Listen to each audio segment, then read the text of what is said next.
Përshëndetje të gjithëve, ne jemi Trade Castlevania, si çdo javë jemi këtu me Irdin dhe me Henrin, do diskutojmë për tregjet financiare, lajmet ekonomike, zhvillimet e fundit që kanë ndodhur në javën që lan pas edhe java që vjen. Po ashtu kemi pas një javë tepër interesante, sepse ka qenë një parashikim shumë i saktë nga ne Tradecastit, po të vetmi që kemi parashikuar se si do ishte ecuria e tregut. Për këtë mund ndiqni dhe videot që kemi postuar më përpara. Po, ju ftojmë ta ndiqni. Përshëndetje çuna. Përshëndetje Kleo. Po, është e saktë, kemi thënë disa herë që kemi qenë një na po flasim në grupet e vetme shqiptare që kemi folur për këtë rënje që na dhjetori, u bë tani gati 4 muaj, dhe më në fund kanë dalur gjithë rrethanat e skenarit që ne kemi parë, ditë mas dite, dhe me këto tarifat ishte le të themi gozhda fundit të arkivoli i kësaj kreshi që ka pasur plan Amerika dhe administrata e Trumpit. Dhe ne kemi dhënë gjithë analizat tona javë mas javë, edhe jemi munduar dhe në për TikTok edhe në media sociale të tjera që të paktën të informojmë që do ndodhi kjo gjë dhe të muloni veten nga humbja me ndonjë stop loss ose me ndonjë veprim tjetër që ju mund të merrni, një farë hedgji ndoshta të hapni short kundër tregut që kemi bërë ne. Tani që ka ndodhur kjo situatë, du të flasim pak për çfarë ka ndodhur këtë javë në lajmet e vendet kryesore. Pastaj do flasim se si do manovrojmë ne në javën në vazhdim për të kapur mundësinë kur të rikuperohet tregu, mund vi ndoshta mas i jave, mund vi ndoshta mas 6 muajsh, është për të parë situata, po ne këtu te Tradecasti dhe jemi kanali numër 1 për këtë punë, për të kapur animin për lart. Një gjë tjetër që doja të shtoja unë është që me që jemi te kjo pjesa e që kemi parashikuar, ne kemi qenë dhjetor, janar, shkurt, kemi folë për recesion, diçka mund ndodh, duke parë disa analiza që ne i kemi bërë edhe këtu me ju, dhe ne kemi folë për recesion, mund të them përpara se gjitha lajmet flisnin për recesion Amerikë, dhe tani po të shikoni në lajmet, gjitha lajmet ekonomike kanë si temë kryesore recesionin, tarifat e Trump mund të sillen recesion, pyetje për presidentin Trump që a do shkojë Amerika drejt recesionit, edhe këto i kemi parashikuar para 3-4 muajsh, edhe presim me të vërtet një recesion, po ashtu dhe JP Morgan dje kanë dhënë një lajmërim ku 60% ka shanse që Amerika mund të shkojë drejt recesionit. Ishte 38% javën e kaluar, kështu që shtuar procesin do të ishte për recesion. Po thjesht janë pak me vonesa, ata duhet të kenë një analizë. Do të kene një analisë punë e Henrit, që ta parashikoj recesionin 4 muaj, 5 muaj parë. Po, unë parashikova vetëm një fjalë që ka thënë Jerome Powell. Edhe ishte në 18 dhjetor, prandaj shita gjithë altcoins, edhe mund t'i shikoni fjalimin atit, kur folja i te konferenca tha, tani ne po përqendrohemi më shumë te punësimi, mbrojtjen e punësimit. Unë e pash aty, ishte momenti i startit i një gjë që ato po shikojnë para kohë që të ndodhi një problem në tregun e punësimit. Po para asaj kishte 3 vjet, se do të them edhe tani, kishim 3 vjet që ose 2-3 vjet që po qëndroheshin vetëm te normalizimi i inflacionit. Kur ndroi iniciativën, tha tani po mundohemi që të shikojmë edhe punësimin dhe inflacionin njëkohësisht, ta çojmë te 2% pak më ulët. Aty për mua ishte shenja parë që ka një problem të punësimi, që ato po hynë edhe kanë dëshirë që të manovrojnë aty. Irdi, që do thojë?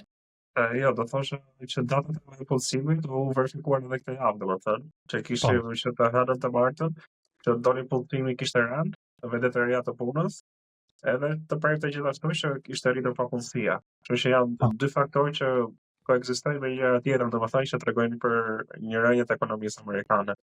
Po, eksakt. Edhe do të këte asetet e pare që kanë rënë në datën 18 dhjetor kanë qenë altcoins, asetet më të rrezikshme, mrena industrisë më të rrezikshme për investitorët. Jo Bitcoini. Bitcoini pati le të themi një rënje normale, support dhe pastaj iku prapë lart në janar. Por altcoins, Ethereum, të tjerët kanë pasur nga 18 dhjetori që kanë dalur nga altcoins, deri tani vetëm rënje. nuk kam pasur ndonjë rritje serioze. Diçka tjetër që është vërejtë, domethënë që kam parë që edhe kompanitë e postave e retail, domethënë kishin goxha rarje, që tregon për një dobësi ekonomike gjithashtu. Edhe në earnings që kishin që në dhjetor më duket, edhe Eksakt, në stock price që po bita avash, kështu që po ishte FedExi këto. Edhe këto gjëra për ju dëgjues mund të shkoni te videot e dhjetorit mbas asaj eventi që ishte të mërkurën 18 dhjetor dhe shikoni atë javë të shtunën të dielën që ne postojmë podcastin dhe të ikni të shikoni të verifikoni këto gjëra se unë i kam thënë disa herë këto gjëra, pastaj kemi javë pas jave ka dalur skenari. Se ne shikojmë skenën, çfarë skenari mund të krijohet dhe ne pastaj i përputhemi me kohën sepse mund dali diçka pozitive, mund dali diçka negative, pastaj doli DeepSeek që ishte një gjë tjetër, një gosht tjetër në Arkivol, edhe avash ka krijuar këto situata që kanë ecur deri këtu ku jemi. Shkurt, që t'i bim pak më shkurt dhe të hyjmë te analizat e lajmeve, jemi munduar t'ju ndihmojmë me parashikimet dhe me mendimet tona për tregjet. Unë jam shumë i kujdesshëm me gjërat që them, sepse janë vetëm gjëra që unë i po do për veten time. Jam shumë i kujdesshëm. Nuk ju them asnjëherë që blini tani, shisni tani, kur nuk janë gjërat gati. Asnjëherë nuk them një gjë që nuk mendoj unë që është realiteti. Të paktën nga ana ime, se mundohem që të jem sa më personal, dhe çunat këtu janë njësoj që mundohen të japin gjërat sa më të sakta kur flasim këtu dhe me prova dhe me statistika. Tani Irdi, të mulojmë pak lajmet dhe eventet e javës. Tarifat Irdi. Tarifat fillimisht direkt. Flasim pak për popullsinë. Për vendet e punës që ishin më të ulta se shpriteshin. Kjo tregon që Dodge, ekonomia amerikane nuk po krijon vende pune sa duhet për të mbështetur popullsinë, ndoshta edhe kjo është i shkon në narrativës së Trumpit që është larguar industria nga Amerika. Kështu që kjo ishte, nuk është se u prit keq nga marketi, priteshin tarifat, kishte një rritje të vogël atë ditë të martën, duket për hënë të martë, po jo do i lëvizë kushtet disa çaj, 0.6% çka e tillë. Lëvizje shumë vogla, edhe njerëzit thoshin na fushin në Telegram nëse do shikonin. Ja, shikoni, jeni gabim, tarifat priten shumë mirë. Ndërkohë që ne diskutuam edhe te video që e hënë marta mund të ketë një rritje të vogël për të futur sa më shumë retail. Që të bëjnë të mundur domethënë likuidimin e institucioneve, edhe tam domethënë sa do në tarifat pastaj të gjithë institucionet shipen, edhe retail ngeli që e mbajti në fund pishtarin. Që ka ishte problem. Pastaj kishim tarifat dolën shumë të larta, po thuaj se 6 fish për të larta ose 7 fish, siç e prisnin, sepse pas një statistikë domethënë që Kina kishte vetëm 7% tarifa kundër Amerikës, ndërkohë që Amerika e pori 34%. Kështu po thuaj se 7 fish më të larta. 5 fish më të larta. Kështu kjo 2.5 fish në krahasim me çfarë prisnin analistët. Po. Me 2.5 fish më shumë se shpresin analistët prisin diku te 10%, diçka e tillë, ndolën mesatarët e 28 diçka e tillë. Kështu që kjo ishte goxha problematike. Tjetër ishim edhe pastaj fakti që Kina u kundërpërgjigj, po përgjigjëm në vendin ditën tjetër 34%. Plus që po krijojnë edhe bota, sikur po krijojnë koalicione me njëra tjetrën për ta majanuar Amerikën, duket në këtë po bashkojnë Kina, Japonia, Korea e Jugut, që janë vende armiqe, s'u ta them, po që kanë një histori shumë ngarkuar me njëra tjetrën, sepse kanë pushtuar njëra tjetrën vazhdimisht, kështu që kur këto vende bien dakord ka diçka që nuk shkon domethënë. Që është parë shumë problematike domethënë kjo pjesë. Edhe tregu e përcolli pastaj të ejtë edhe të prejtë që kishim atë reagjen. Pastaj ishte edhe prejtja që dolën nivelet të papunësisë më larta se ç'priteshin, nga 4.1 në 4.2%. Edhe kjo pastaj shkaktoi atë 6%, 7% të prejtën ulje. Do të thënë kishim diku te 18% ulje këtë javë. Kështu që ja 10% javën tjetër, javën e kaluar, kështu që ka qenë një ulje e madhe.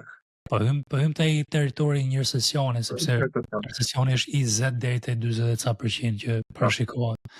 20 që ne kemi kapur. 20 që ne kemi kapur, dhe prandaj po thonë tani 3 muaj mrapa po thonë JP Morgan që jemi në recesion, kurse unë edhe ne kemi thënë me muaj përpara, por ato janë shumë kujdesshëm ato gjëra që thonë, ne ndoshta jemi pak edhe nuk kemi nevojë që të ruajm se nuk paguhemi nga askush. Edhe themi ato që mendojmë realisht. JP Morgan i ka lemëruar klientët e vet më përpara. Ndoshta që në vjetor që për publikun, ndoshta për klientët e gjerë, po klientët e personalizuar besoj janë lemëruar me kohë që ka shitur që kur erdhi Trumpi që diskutuam që futesh në retail edhe dilte institucione. Ka dhe i shprehje tjetër që ose një mënyrë tjetër që mund ta shikosh. Kur del JP Morgan që thotë që ka recesion, është fundi i recesionit, ka marrë recesioni ose problemin e treg. Edhe do të jemi, prandaj unë dola, momentin që ato thanë atë gjë, merrna një ditë 2 dola në TikTok edhe thash, tani po bëhemi gati që të blejmë. Tani po bëhemi gati të studiojmë situatën dhe gjejmë momentin për bler. Pse? Ato e nxjerrin lajmin në fund fare që të bëhet dhe një shitje tjetër të fundit. Pastaj bëhet ajo shitja fundit, shkon te 30% minus, 40% minus, aty duhet pozicionohemi edhe gjejmë momentin e duhur për të bler.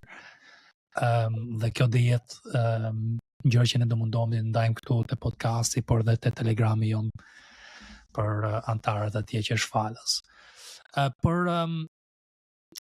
Për tarifat, të hym pak më shumë detaje, Jerdi, se unë pash statistika që ato kishin marrë mënyrë se si kishin bërë kalkulimin. Mënyrë se si ishte bërë ishte shumë fane, domethënë. Kishte marrë deficitin tregtar që kishin vënë me njëra tjetrën, i kishin përpjestuar. Edhe ajo vlerë ishte tarifa që do paguanin vendet. Definana ekonomike nuk bën shumë sens, sepse çdo vend ka deficite, ka produkte që si ka produkte që i duhen. Që ishte pak e çuditshme se si kishin bërë, kishin se disa teoria, ishte të vërteta që kishin përdorur ChatGPT për ta bërë atë grafikun që dorën. Dhe çka kishte thënë ChatGPT-ja, thjesht e kishin printuar dhe kishin vënë, nuk e kishin studiuar fare, pak a shumë. Sepse kishin qofse pat kishin vende piguinësh që kishin marrë 10% tarifa. Edhe kanë dalë shumë me dhe piguinët që shkrytoj Trumpin me tarifa. Do them tarifa 10% edhe në Amerikën. Nga që janë vende me popullsi shumë vogël, 100-200 banor ndoshta edhe kishin marrë tarifa 10%.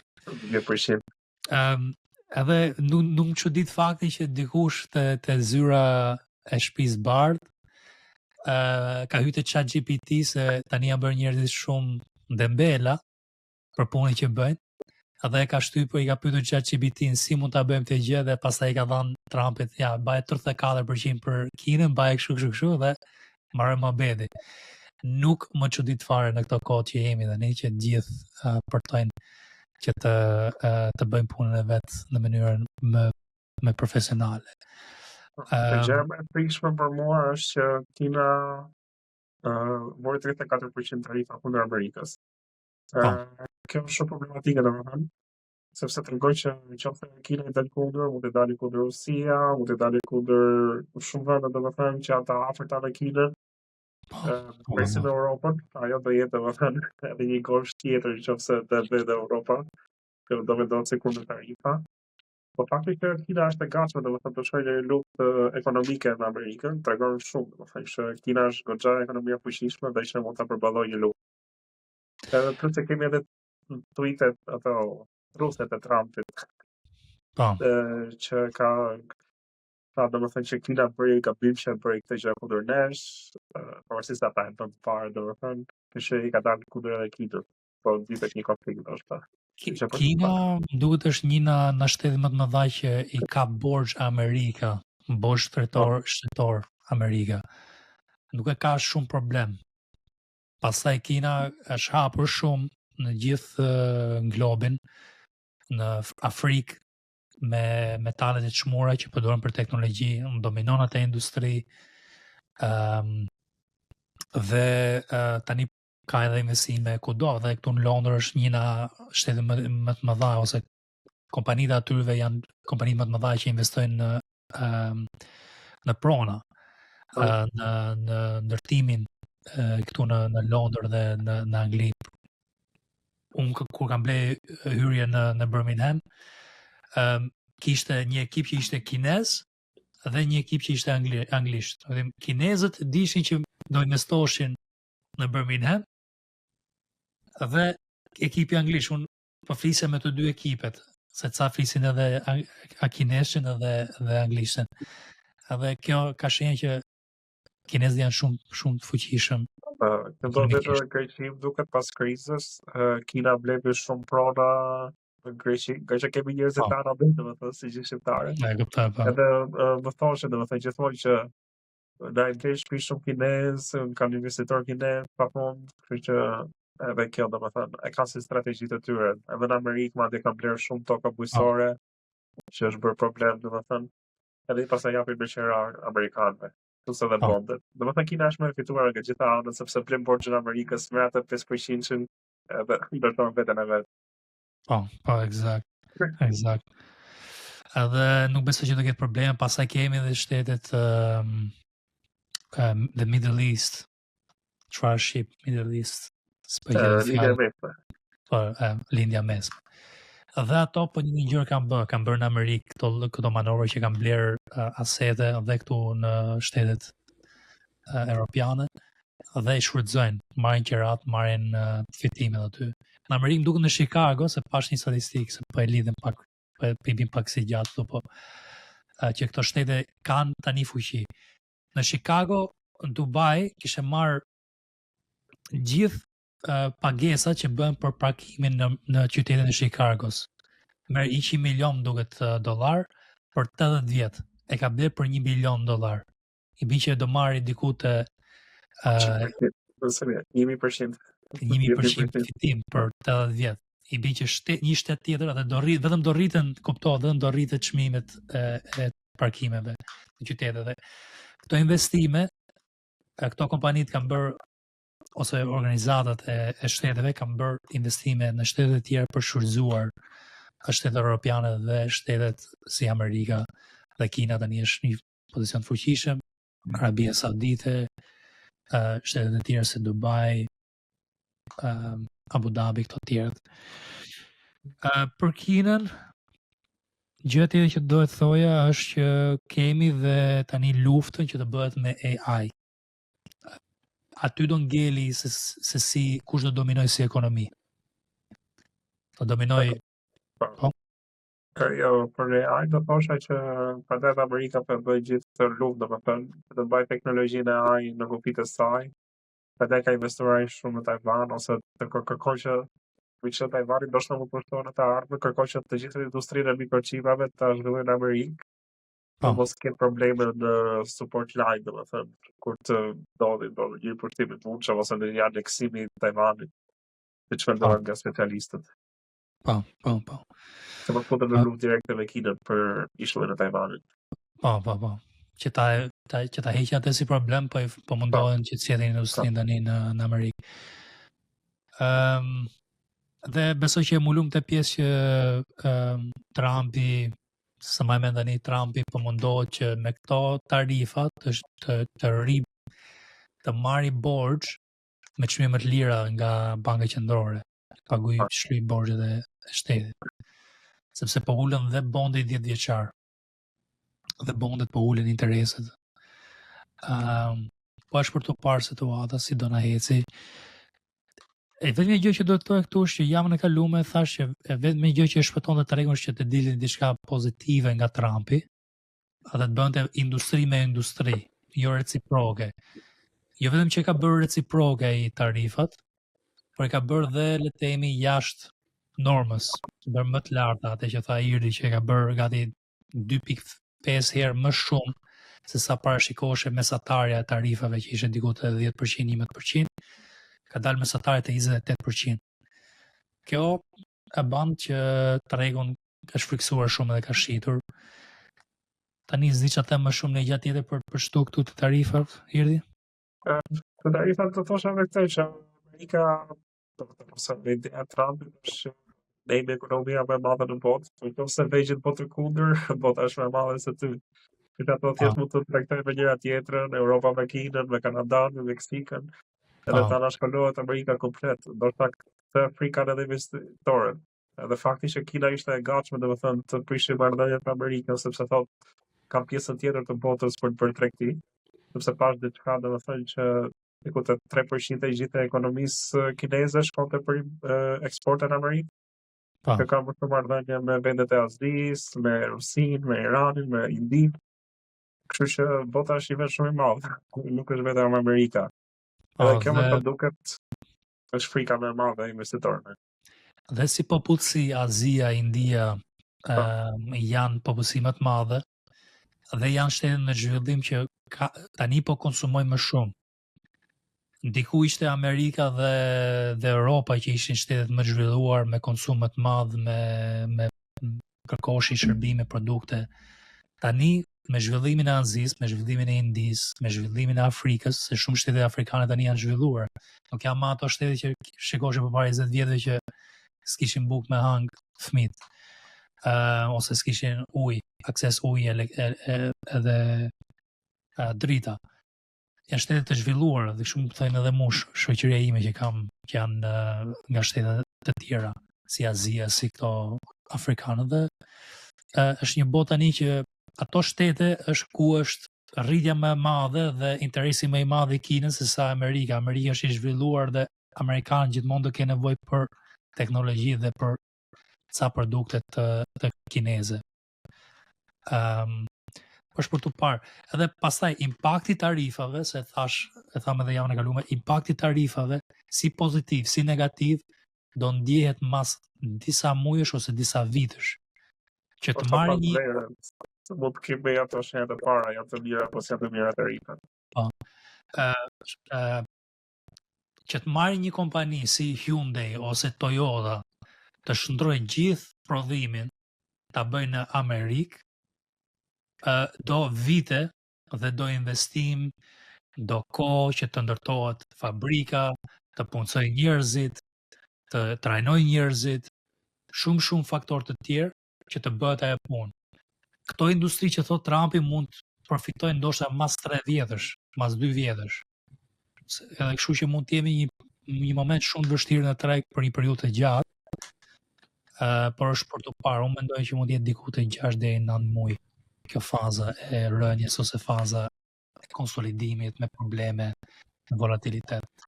Por pak para kohë për të folur eksakt, është për të parë se si do na heci. Këto janë të themi parashikime paraprake. Kleon, do i gja për shtuktu të tarifat? Këto kanë qenë si të ke thënë edhe ti, nuk pritëshe që të kishte në indikim madh në treg, ashtu ka ndodhur flas për tregun e kripto, duke parë Bitcoinin, por analistët e kanë paraprirë që tarifat do të ishin ashtu siç dolën, S&P 500 kemi pas ulje, edhe për mendimin tim është gjë e mirë që ka ndodhur, duke lidhur me tregun kjo ulje, sepse do na japi mundësi për të blerë për long, kështu që legët më ndhaja, përqindjet më ndhaja mund t'i fitoni kur jeni long treg. Edhe këtë javë që vjen kemi dhënat e inflacionit, ndoshta kemi një lajm pozitiv që mund ta ngrej deri diku tregun. Mund të futemi edhe një herë brenda asaj zonës mean reversion në S&P 500, të jepte një shtys për lart, ndoshta edhe kriptove një shtys për lart, edhe mund fitojmë diçka aty. Por tarifat që the edhe ti, nuk që tha edhe Jerdi, nuk janë se japin ndikimin tani sot për nesër. Thjesht është një parapërgatitje se si mund të shkojë tregu dhe një parashikim që do ta shikojmë në muajt në vijim. Po. Ky është mendimi im personal, po. Kishim edhe Jerome Powell që tha që ekonomia është akoma mirë. Është do të gjithmonë, nuk është mirë. Kuptojnë vetë që nuk është mirë. Edhe fakti që inflacioni pritet të rritet tash me tarifat. Kështu që është e vështirë të dim çfarë do bëhet për normat e interesit. Kemi Trumpi që thotë që duhet të ulë normat, por kemi Jerome Powell nga tjetër që nuk preferon të ulë normat sepse rritet inflacioni jashtëzakonisht shumë, siç rrit kohën e Covidit. Kemi përfituar që ato skenarin e Covidit pranë ku nuk dim çfarë të bëjmë. Do të presim lajmet e tjera për para rritë më të saktë. Deri tash është vështirë. Ashtu të parë kanë se keni hamë pozicione, vendos në stop loss-et tuaja, edhe rrini rehat deri sa tregu. Unë për Jerome Powell ai vazhdon të thotë një gjëra, por mendimi im tani, skenari që përshikoj unë në menjen time, është që krijohet recesioni si ulje të normave të interesit. Pak, që normalizoj recesionin. Pastaj do rrit inflacionin, se do ndjet impakti më mrapa, mas 3 muajsh, mas 6 muajsh, te ekonomia për inflacionin, për që tarifat sjellin inflacion, dhe atëherë i rrit prapaj. Arsye pse ka majtur normat e interesit në këtë zonë të mesme, që mund të manevroj edhe për poshtë dhe për lart, është për këtë faktor që përshikojmë tani, që po pati recesion dhe papunësi i ul, në momentin që stabilizohet pak ekonomia në recesioni, mund të rrit inflacioni, i rrit normat e interesit të balancoj situatën. Këte po dëgjona nga Jerome Powell, pa e thënë që ne po kujdesemi sepse do ketë recesion, pastaj do kujdesim për inflacionin më mrapa. Por është për të parë situata, sepse janë që gjëra që do vinë edhe pak më vonesë. Unë e di si e krahasoj tregtimin, prandaj jemi ndoshta edhe një hap përpara ose disa hap përpara Jerome Powell dhe këto që flasin dhe lajmet. Kur tregton, ti e shikon rrjedhjen e gjakut ditë për ditë mbrenda trupit, ku ikën kapitali. Kur shikon se ku ikën kapitali ditë mas dite, ti mund ta di se ku është problemi ose celullat e bardha të gjakut, ku është problemi, pse ka ikur këtu kapitali dhe jo këtu. Edhe ne në këtë mënyrë mund bëjmë parashikime se shikojmë që shkon nga semiconductors dhe software, na software ndiku tjetër. Dhe e dim ne se pse po ikën aty. Kur të ndjehet në anën ekonomike, të dalin lajmet, është mbas faktit. Ne shikojmë live ditë për ditë duke të shikuar chartet dhe analizat tona që bëjmë për tregjet. Okej, po le me kaq për tarifat, se kemi thënë dhe në Telegram sa gjëra të tjera, po doli diçka e re, do keni Telegrami që shkoni te Telegrami dhe shikoni ditë për ditë aty çfarë mendimesh kemi për situatat e ndryshme ekonomike dhe lajmet. Po, të gjithë ata që duan marrin edhe informacionet e përditësuara çdo ditë, Telegram do gjeni analizat, që mund të shkoni atje dhe të bëni join, edhe po ashtu edhe subscribe në YouTube, se ne hedhim video vazhdimisht. Çdo javë postohet podcast, kështu që keni mundësi të na ndiqni. Plus shumë shpejt do jetë numër 1 në Shqipëri. Apo jemi? Për çfarë? Apo jemi numër 1, më fal. Po do bëjmë dhe këtë kanalin do mundohemi ta bëjmë edhe më ta zhvillojmë pak më shumë. Prandaj bëni subscribe, po do kone vet çdo gjë, një punë që të bëhet tamam do kone vet. Do një lajm tjetër që mund ta mulojmë kishit, apo vetëm këto ishin inflacioni, tarifat, jo inflacioni, punësimi, tarifat, punësimi. Dhe ndikuar një tregu, nuk është se kishte në industri, të gjitha ishte në rregjull. Po. Europa dihet që tani është gati për të reaguar, për të bërë një gjë, po Europa për të treguar shumë i kujdesshëm. Anglia ka thënë që nuk do hyjë në një luftë, sepse do të ruajë. Një gjë që kam vërejtur këtë javë nga bëjmë filtrimet të stocks çdo ditë. Kam parë që kompanitë angleze kanë qenë të vetmet që mund të tregojnë shenja që mund të ketë trende, se ne gjuajmë trendet gjithmonë. Edhe më ka bërë pak përshtypje kjo pjesë, edhe pse tregu ka qenë rënje, kanë qenë disa kompani angleze. Një kam çuar Henry të hyrë, po i kam thënë nuk investoj në për kompani angleze. Anglia ka shumë probleme të tjera, domethënë çka kam lexuar në lajm, ka shumë probleme ekonomike për momentin, sociale, është bërë shumë problematike, domethënë ti vetë kompania angleze. Po. Nuk ka zhvillim, nuk ka rritje. Po, ka probleme me rritjen ekonomike, diçka e tillë. Po, e di çfarë është ajo, Kleo, është qarkullimi i kapitalit do të shkojë diku. Dhe thënë kush është ekonomia më e qëndrueshme tani? Ku është shteti që mund të ketë, le të themi, relata më të mira me Amerikën dhe ndoshta nuk ka eksporte dhe importe me Amerikën të zgjeruar. Ide kështu domethënë, pas familjes ndoshta e shohim në grafik, por ekonomia indiane më duket shumë interesante për të parë. Tash pas ekonomisë kineze, Është ekonomia indiane për të parë në mënyra pa gjatë ose pa presme. Tregu indian Nuk ka shumë lidhje, po nuk është se ka shumë lidhje me Amerikën, bashkë më shumë me Europën, me Azinë. Ka që është në qendër, domethënë edhe nuk është shumë afër Amerikës. Tregu indian është interesant për të tregtuar, por nuk e di a ka atë stabilitetin, sigurinë që kërkoj unë si Amerika që ka rregulla gjëra të tjera. Është një gamble për shumë, por është një treg interesant që është në zhvillim. Po, për tregtuar të aksionet e Indisë.